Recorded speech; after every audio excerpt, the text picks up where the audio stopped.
Magandang araw sa inyo lahat. May mahalaga akong sasabihin sa inyo, mahalaga tayong pag-uusapan. Ito ay isang reveal, pero hindi siya reveal na anong laman ng kikay kit mo, anong klaseng bag ang meron ka, hindi. Mas mahalaga itong reveal. Ang reveal na ito ay ano ang nasa loob ng aming emergency go bag.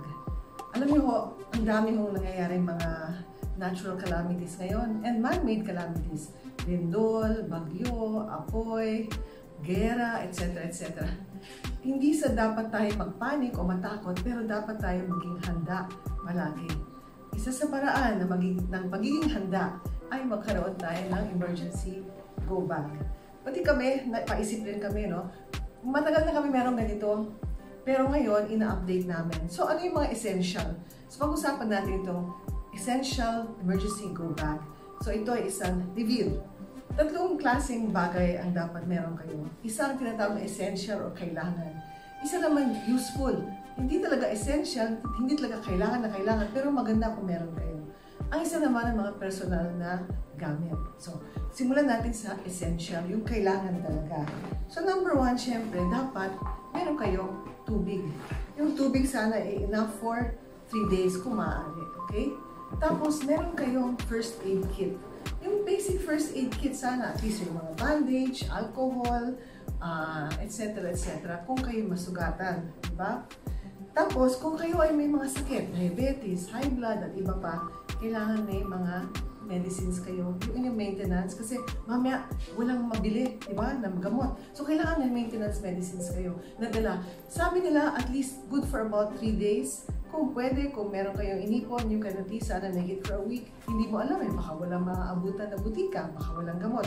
Especially kung may mga sakit na talagang kailangan ng gamot. Ako, madalas ako magka-allergy. So, isa sa laging dala ko ay ang aking mga anti-allergy or antihistamine. Kung minsan sumasakit ang ulo ko, so yung gamot sa sakit ng ulo, lagnat. Tapos iba naman, nagkakaroon ng diarrhea. So, maganda magkaroon ng mga gamot laban din dito. So, isang mga gamot na kailangan na alam niyo madalas yung gamitin o kailangan talaga na maintenance medicines. Tapos, importante, kailangan ang flashlight. Okay? Siguraduhin niyo may baterya at charge siya. Okay? Kasi kung hindi, wala po. Okay? Ito, napaka-fancy flashlight na ito. Husband ko kasi siya, may pagka-prepper. Okay? So, ayun na yun, yung mga essentials, no? Food, water. Ito pala, yung food, yung pagkain. Yung hindi nabubulok, ha? So, mga delata, mga biscuit. Example ako, gusto ko ng pita. Tapos, itong pork and beans sa madaling buksan. Itong dried fruits, like dried mango. At least ito, madaling kainin, hindi nabubulok. Tapos, ito, mga delata. For example, canned tuna, sardinas, or else Vienna sausage. Maganda kung meron kayong ganitong lata na hindi na kailangan ng can opener, basta hinihila na lang. Okay? So, pagkain, siguro kung pwede, good for 3 days, better. Okay? Para hindi kayo dependent dun sa mga relief goods. Kasi hindi natin alam kung ano yung nangyayari. Diba? Okay. So, yun ang essential. Ano naman yung useful? Yung magandang meron kayo? Isa ay pera. Magtibi kayo, kung meron kayong konting magtabi kayo ng konting pera. Pero sa small denominations, hindi puro 1,000, mga 150, yung ganon, small denominations na. At ilagay sa container na waterproof. Dapat waterproof. Kasi baka kung baha, baka mas mabasa itong pera nyo. Tapos, mga importanteng dokumento. Okay? Ito, sa personal plate. Mamaya na to. Okay? Ano pa? Phone charger. Phone charger at isang tinatawag na ito, nalimutan ko, power bank. Okay? Siguraduhin niyo naka-charge yung power bank niyo kasi baka mawalan ng kuryente. Magandang may power bank. Okay. Tapos, radio. Ito, alam mo, mahirap nang maghanap itong radyo. Yung transistor radio na AM/FM, ng baterya, na rechargeable. It's always good to have it kasi ito yung pinakamagandang paraan na malalaman niyo kung ano nangyayari. Na hindi niyo kailangan ng television, hindi niyo kailangan ng internet, hindi niyo kailangan ng kuryente. And then, ang isa pa, isang tool. Kung meron kayong Swiss Army knife, mas mabuti. Kung wala, kahit isang gunting, kutsilyo na magagamit. Pero kung may Swiss Army knife kayo, mas maigi. Okay? Ako may Swiss Army knife ako pero hindi ko mahanap ngayon. Andito lang sa bag ko. Okay, so that's the useful. Ano yung mga personal na kailangan nyo dalhin? Number 1, toiletry. Kasi at least makakapag-brush kayo. Kung may konting tubig, pwede kayong magpunas-punas. Ito na siya, no? Ayan. Okay. So, sabon, toothbrush, toothpaste, tuwalya. Alam niyo, nag-aaral kami sa PGH, nag-duty-duty kami, lalo sa OB, sa surgery. Kung minsan wala kang panahon maligo. Pero at least meron kang change ng underwear. Napakahalaga yun. No? At least may face towel ka.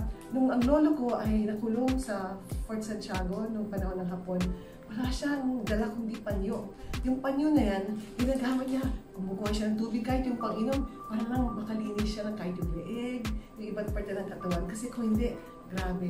No? So at least, toiletries. Tapos maganda, kung makadala rin kayo ng kahit isang t-shirt, change of clothes, no? Bukod sa underwear. Baka pwede, no? Nasa plastic lahat, nakikita nyo, di ba? Tapos, syempre, itong toilet tissue.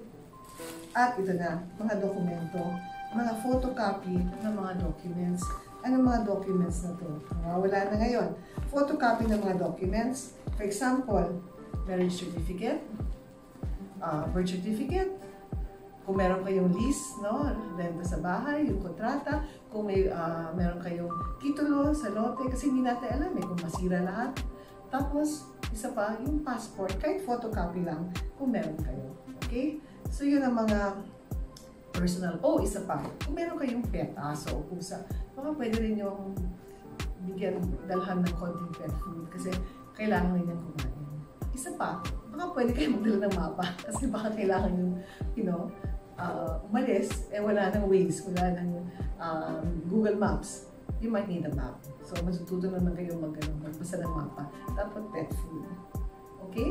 So, ayaw natin mangyari ito. Ayaw natin kailanganin ang ganitong emergency go bag. Pero, kailangan handa. At, above all, kailangan laging magdasal. Ako, araw-araw nagbabasa ako. Kasi alam ko na itong rosary ay isang napaka-mabisa, ang rosary napakalakas na sandata sa kasamaan, sa kadiliman, at talagang malaking proteksyon sa ating lahat. So, magdasal, pero maging handa.